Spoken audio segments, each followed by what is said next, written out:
mereka yang mati kemudian hidup kembali. Seri ketiga, puluhan ribu Bani Israel hidup kembali. Kisah yang ketiga adalah sebuah kisah yang penuh pelajaran, menyadarkan kita bahwa seseorang tidak akan luput dari ketetapan takdir Allah Azza wa Jal, bagaimanapun kuat usahanya. Allah Subhanahu wa Ta'ala memerintahkan manusia untuk berusaha, namun hasilnya tetap di tangannya. Keadaan ini membuat diri rendah hati dan tidak tinggi. Hati akan selalu bergantung kepadanya As-Samad. Allah Subhanahu wa Ta'ala berfirman, apakah kamu tidak memperhatikan orang-orang yang keluar dari kampung halaman mereka, sedang mereka beribu-ribu jumlahnya karena takut mati? Maka Allah berfirman kepada mereka, matilah kamu. Kemudian Allah menghidupkan mereka. Sesungguhnya Allah mempunyai karunia terhadap manusia, tetapi kebanyakan manusia tidak bersyukur. Quran Surat Al-Baqarah ayat 243.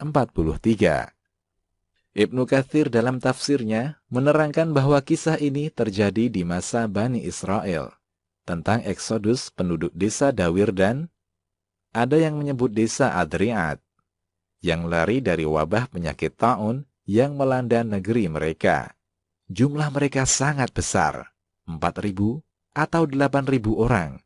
Bahkan ada yang mentaksirnya 30.000 atau 40.000 orang. Mereka lari untuk menghindari wabah taun yang mematikan. Mereka mencari tempat yang aman untuk melipat gandakan usia. Akhirnya, tibalah mereka di suatu dataran rendah yang bersih dari wabah. Lahan baru itu pun menjadi padat dengan kedatangan mereka. Lalu Allah Subhanahu wa Ta'ala mengutus 2 malaikat. Satu berada di atas lembah, tempat mereka tinggal, satu lagi di bagian bawah. Lalu kedua malaikat itu berteriak sekali pekikan, hingga wafatlah semua pengungsi ini. Apakah kamu tidak memperhatikan orang-orang yang keluar dari kampung halaman mereka, sedang mereka beribu-ribu jumlahnya karena takut mati?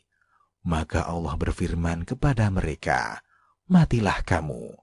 Beberapa masa telah berlalu, tubuh ribuan manusia terkubur itu telah menjadi tengkorak dan tulang belulang. Allah jadikan satu rangkaian tulang dari satu tubuh tercerai-berai, bagian atas tertanam di suatu tempat, sementara bagian yang lainnya berada jauh di tempat yang lain. Demikianlah keadaannya. Bahkan manusia pun sulit mengumpulkan dan merangkai kembali rangka mereka. Lalu lewatlah salah seorang nabi dari nabi-nabi Allah. Ia memohon kepada Allah Subhanahu wa Ta'ala agar menghidupkan mereka kembali. Allah pun mengabulkan doanya. Atas perintah Allah, tulang belulang yang tercerai-berai itu kembali pada anggota yang lainnya. Berkumpul, kembali menempati posisinya, hingga terbentuklah rangka manusia. Allah Subhanahu wa Ta'ala perintahkan tulang-tulang itu terbungkus dengan daging, urat-urat, dan kulit. Imam Ibnu Katsir menukilkan riwayat dari salah seorang salaf bahwa Nabi itu menyaksikan kejadian menakjubkan itu. Kemudian Allah Azza wa Jal perintahkan pula ruh-ruh mereka kembali ke jasad-jasadnya. Mereka pun hidup kembali. Orang-orang itu merasa bahwa mereka telah dibangunkan dari tidur yang amat panjang. Kemudian mereka berucap, Maha suci Engkau ya Allah, ya Rabb kami, dan segala puji bagimu. Tiada ilah yang berhak diibadahi kecuali dirimu. Inilah makna ayat, kemudian Allah menghidupkan mereka. Terdapat sebuah athar sahih diriwayatkan Imam Ahmad dari Abdullah bin Abbas radhiyallahu anhuma. Suatu ketika, Umar bin Khattab radhiyallahu anhu keluar bersafar menuju Syam. Dalam perjalanan, ia berjumpa dengan Abu Ubaidah ibnul Jarrah dan sahabat-sahabatnya yang memberitakan bahwa Syam sedang terserang wabah penyakit. Kemudian Abdurrahman bin Auf berkata, Sungguh, aku punya pengetahuan. Sungguh, aku punya pengetahuan tentang masalah ini. Abdurrahman punya solusi. Langkah apa yang harus diambil Umar? Apakah melanjutkan perjalanan ke Syam atau kembali ke Madinah? Kata Abdurrahman bin Auf, "Aku mendengar Rasulullah Shallallahu Alaihi Wasallam bersabda, apabila suatu wabah penyakit berada di tempat kalian, janganlah kalian lari dari wabah itu. Dan jika kalian mendengar suatu daerah terserang wabah penyakit, janganlah kalian memasukinya." Hadis riwayat Ahmad. Umar pun memuji Allah, kemudian kembali ke kota Madinah.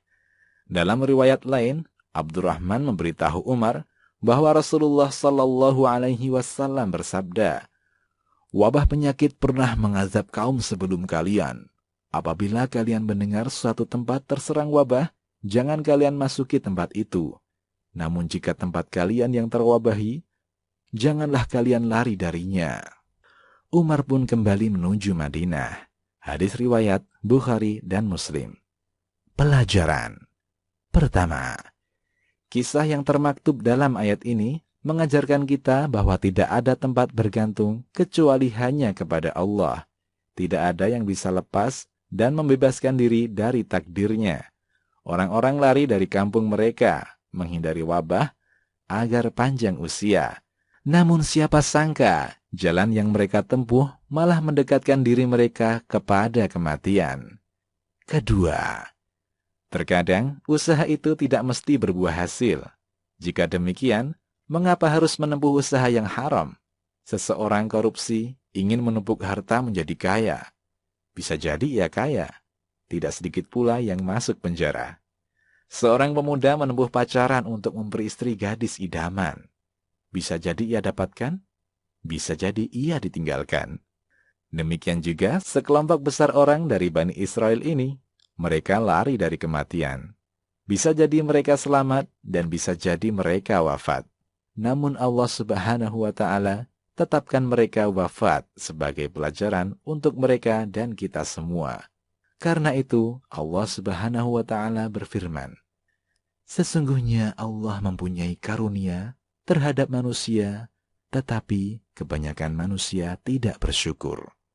Ketiga, sebagaimana Allah mampu menghidupkan manusia untuk kali kedua di dunia, ruh dan jasad mereka, demikian pula di hari kebangkitan kelak, Allah Subhanahu wa Ta'ala mampu atas segala sesuatu. Keempat, oleh karena itu, tidak boleh seseorang lari dari jihad karena takut mati.